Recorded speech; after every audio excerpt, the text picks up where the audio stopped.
Olá, chegou à Biosfera. Hoje colocamos uma questão preocupante. Sabe que 70% do nosso tempo é passado dentro de edifícios?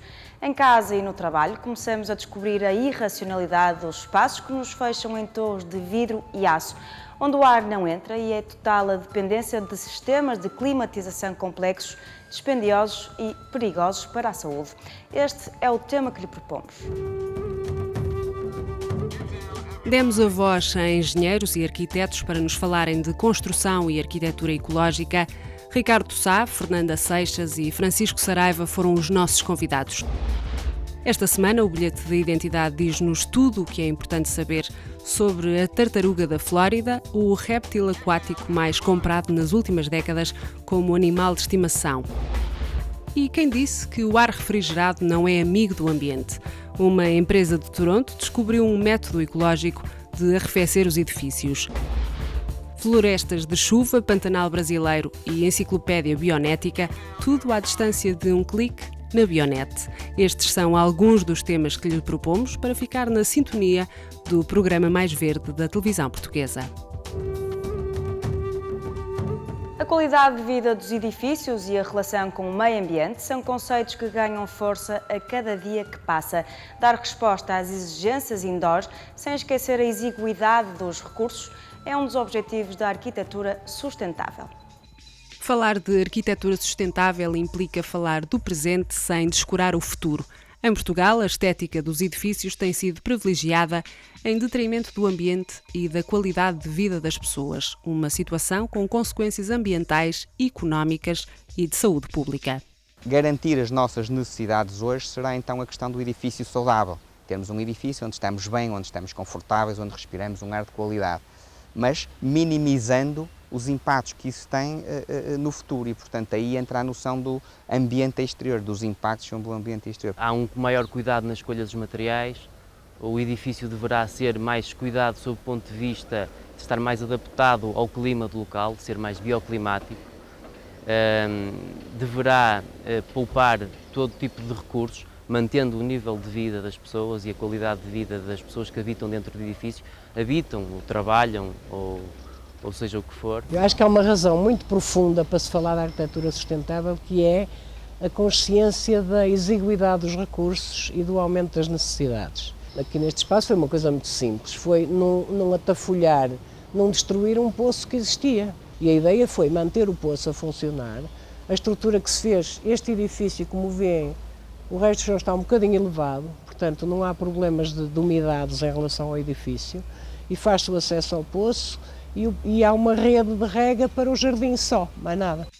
O edifício saudável é uma componente incontornável para garantir o bem-estar das pessoas dentro das casas.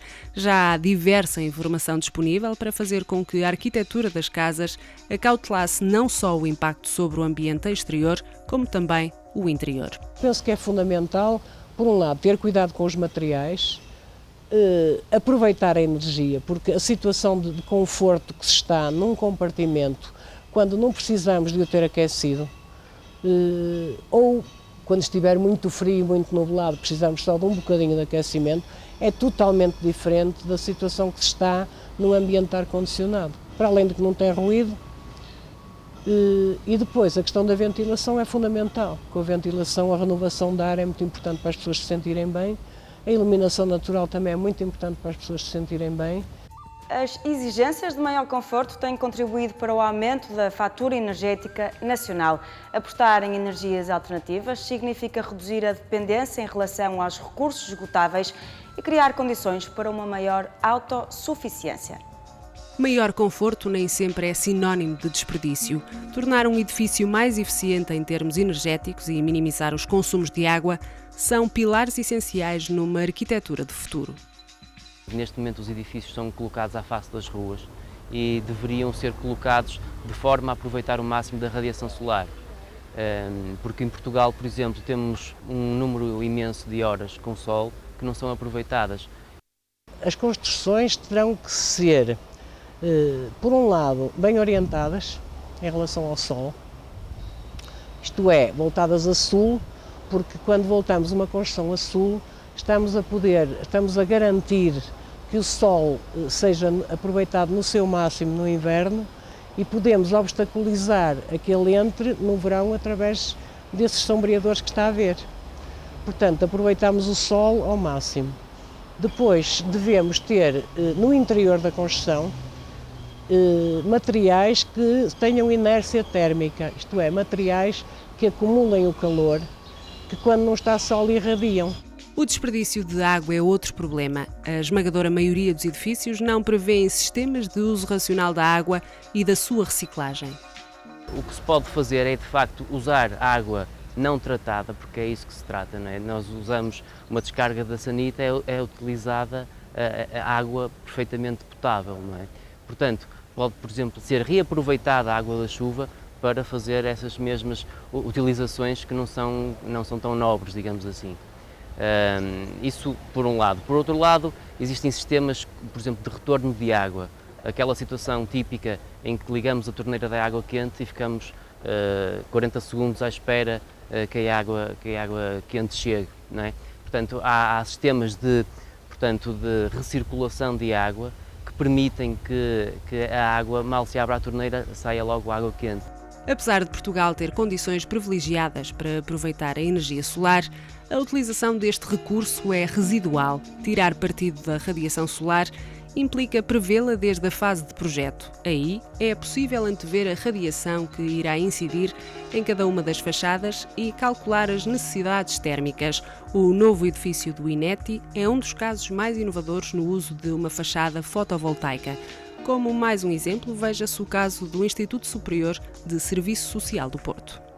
O edifício foi todo pensado no aproveitamento da luz e da energia. Da luz para garantir boas condições nas salas de aulas, porque a maior parte das salas das escolas antigas são salas grandes de aulas. As salas daquele corpo sul também são salas grandes de aulas. Neste corpo central são gabinetes de professores e serviços administrativos. Portanto, foi tudo pensado a aproveitar o sol no máximo possível. Mas até que ponto pensar no conforto interno e no impacto ambiental inflaciona o preço final de um edifício? Não. Eu já lhe digo porque não.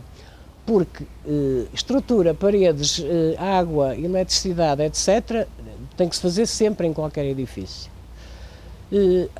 Isolamentos térmicos, que era uma coisa que há uns 20 anos ainda ninguém fazia, eu já tinha começado a fazer, na altura não era obrigatório, portanto tinha que se explicar às pessoas que aí ao fim de uns 5, 6 anos já tinham amortizado, com a poupança de energia, tinham amortizado o que tinham empatado no isolamento. Agora já nem sequer é preciso dizer isso, como é obrigatório, ninguém contesta. Portanto, uma construção solar passiva é tão cara como uma construção normal. Depois depende dos acabamentos, evidentemente. Se tiver acabamentos de luxo, não é preciso solar passiva que tenha acabamentos de luxo, não é? É porque as pessoas eventualmente querem. Pronto, mas comparando uma construção com a outra, não é mais cara. Os materiais são idênticos. A forma de os colocar, a forma de os organizar é que não é a mesma. Eu acho que o problema do custo não é um problema relevante aí. Há um problema de know-how, portanto é uma área nova, é natural que haja um problema de know-how, e há um problema de integração de conhecimentos, quer dizer, não é fácil. Nós estamos habituados a fazer o chamado projeto aditivo. Vem o arquiteto e desenha, vem o engenheiro do ar-condicionado e em cima do desenho do arquiteto põe o sistema, etc. Mas de facto o projeto não pode ser feito dessa forma. Se queremos chegar a um resultado de qualidade, o projeto tem que ser feito de uma forma mais integrada. Não será muito mais dispendiosa. Temos que perceber que um edifício tem uma duração de 50 ou de 100 anos. Portanto, todos esses investimentos iniciais, que são pouco superiores no momento da construção, são perfeitamente amortizáveis ao longo dos anos em que o edifício vai ser utilizado.